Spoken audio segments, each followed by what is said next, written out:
প্রোগ্রামটা আজকে আছে, দেখতে থাকো। চলো। Hello guys, good morning.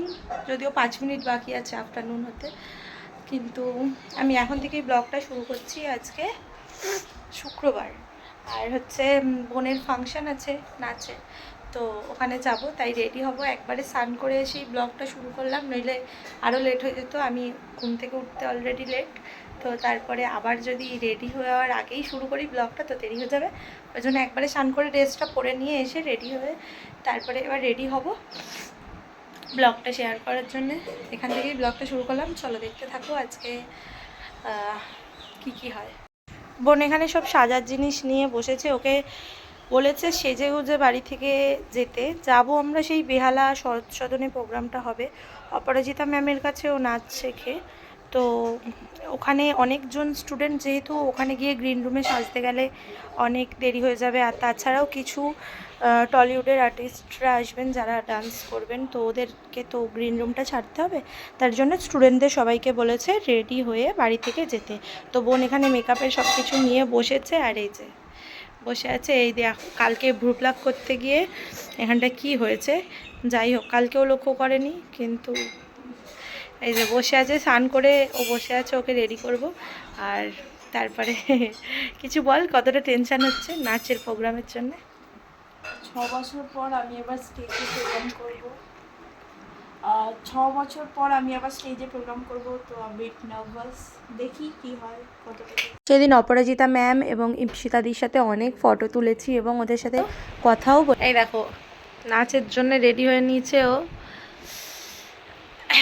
আমিও রেডি হয়ে নিয়েছিলাম, কিন্তু ব্যাপারটা হচ্ছে সেদিন প্রচুর গরম ছিল, তার জন্যে আমি কি পরবো ঠিক করতে পারছিলাম না। তো তারপরে একটা ওয়ান পিস পরেছিলাম, আর তারপরে এই হালকা মেকআপ করে ওর সাথে বেরিয়ে পড়েছি। কিন্তু আমাদের এখানে সেদিন রোদে দাঁড়িয়ে থাকতে হচ্ছিলো, টোটো দুপুরবেলা পাচ্ছিলাম না।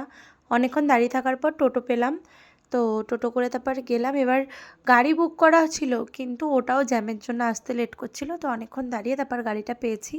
যাই হোক, চলো এবার যেতে যেতে তারপর দেখা যাক কি হয়।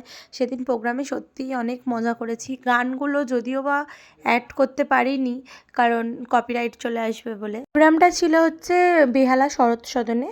ওদের এটা রবীন্দ্র নজরুল জয়ন্তী উপলক্ষে প্রোগ্রামটা হচ্ছিল।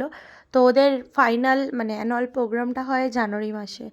জানুয়ারি মাসে হয়তো আরও বেটার কিছু হবে, বা হয়তো না মানে বিভিন্ন টাইপের গানের সাথে নাচ হবে।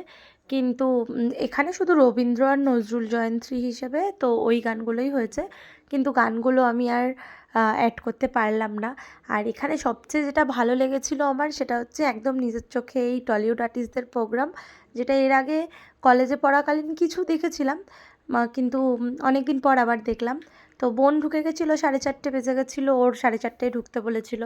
তা আমাকে গার্জেনদেরকে বলেছিল যে 5:30টায় ঢুকতে দেবে, তার জন্য আমরা আবার ওকে ঢুকিয়ে দেওয়ার পর গেলাম, গিয়ে একটু মিষ্টি টিষ্টি খেলাম, খিদে পেয়ে গেছিলো, তাড়াতাড়ি খেয়ে বেরিয়েছিলাম বলে।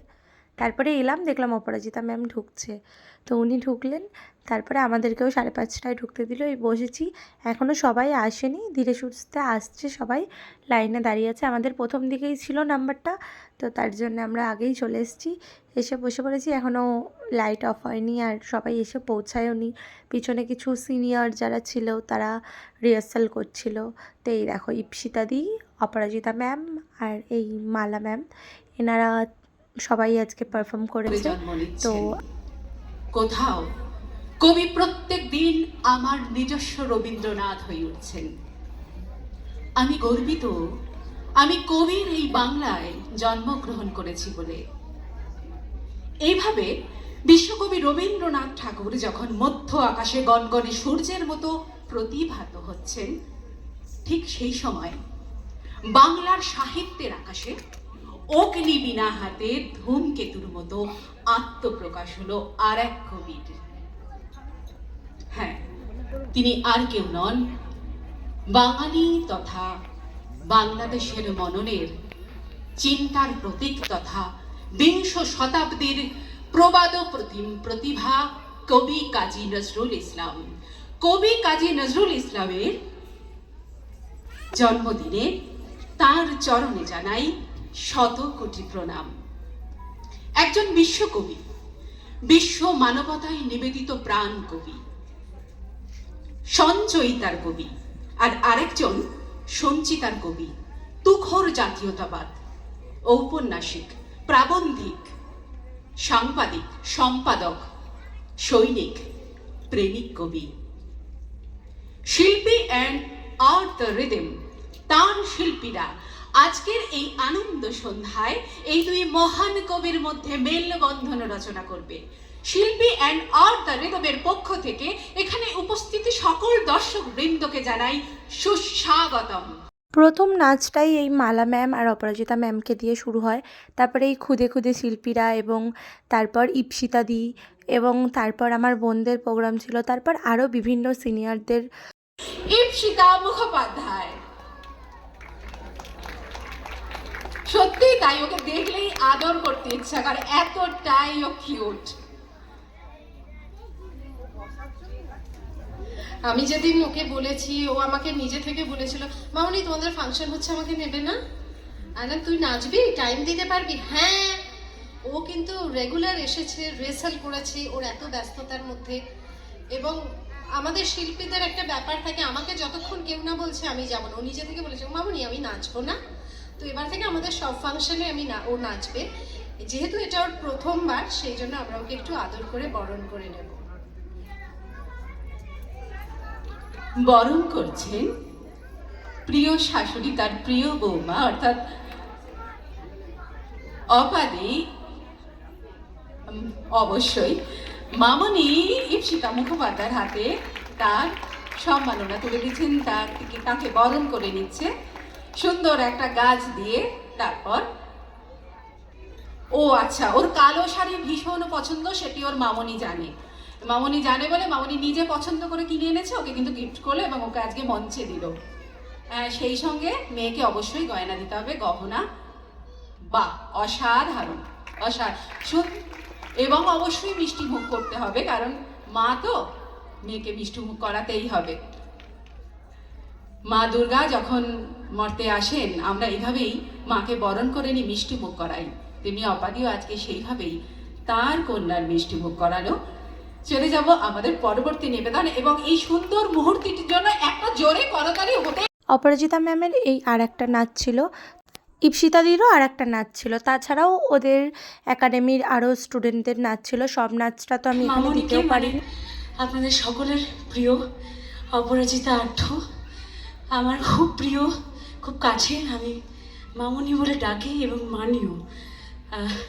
অনেক অনেক প্রণাম তোমাকে এবং বাবিয়া আমাকে অনুষ্ঠান করার সুযোগ করে দেওয়ার জন্য। কারণ আমি প্রায় দীর্ঘ 8 থেকে 10 বছর পর স্টেজে শুধুমাত্র নৃত্য পরিবেশনা করার সুযোগ পেয়েছি। তো এটা আমার কাছে একটা অনেক বড়। অভিনয় তো খুব ভালোবাসি, নাচ একই রকম ভালোবাসার জিনিস। চেষ্টা করবো আরও অনেক ভালো করে করার। অবভিয়াসলি একটু একটু ভুল নিশ্চয়ই চোখে পড়েছে সবার, একটু ভুলে টুলে যাবেন। অ্যান্ড থ্যাংক ইউ সবাইকে আজকে এখানে আসার জন্য, এবং আমাদের সবার, যারা আমরা প্রত্যেকে ছাত্রী, আমি নিজেকেও ছাত্রী বলে ভাবতে খুবই খুশি হব। শিল্পী অ্যান্ড আর্ট দ্য রিদমের প্রত্যেকটা ছাত্রীদের পাশে এবং তাদেরকে এত উৎসাহ দেওয়ার জন্য, এত সহযোগিতা করার জন্য, আজকে এখানে আসার জন্য সকলকে অনেক অনেক অনেক ধন্যবাদ। তোমরা তো দেখতেই পেলে যে বোন এই ড্রেসটা পরে রেডি হয়ে গেছিলো, তো এই বোন নাচ করছিল এইটা। আরও একটা কথা যেটা না বললেই নয়, ম্যাম কিন্তু আর 5টা টিচারের মতো সবার বাড়ির লোকের সাথে কথা বলেছে। ওনারা দুজনেই ভীষণ ডাউন টু আর্থ, মানে চিন্তা করতে পারিনি আমি যে এইভাবে কথা বলবে, ফটো তুলবে, এত কিছু। যাই হোক, ম্যাম খুব ভালো। আর তারপর আমার এত জোর খিদে পেয়ে গেছিলো, বাড়ি চলে এসেছি। মাঝখানে ক্লিপগুলো নেওয়া হয়নি, কারণ এত জার্নির পর বমি হয়ে গেছিলো, অসুস্থ হয়ে গেছিলাম। বাড়ি এসে খিদে পাচ্ছিলো, খেতে খেতে ব্লগটা এখানেই শেষ করব ভাবছিলাম। তো মাঝখানে আর বাড়ি ফিরেছি, রাত হয়ে গেছিলো অনেক, তো সেই জন্য আর মাঝখানে ক্লিপগুলো নেওয়াও হয়নি। তো ভিডিওটা ভালো লাগলে লাইক, কমেন্ট, শেয়ার, সাবস্ক্রাইব করতে ভুলো না। আর নতুন ভিডিও দেখার জন্য চোখ রাখো আমার চ্যানেলে। আর একটা কথা, ম্যাম কিন্তু ভীষণ ডাউন টু আর্থ, ইপসিতা দিও তাই যাদের অপরাজিতা ম্যামের সাথে স্টেজ শেয়ার করার ইচ্ছা তারা ভর্তি হয়ে যেতে পারো। Tata, bye bye.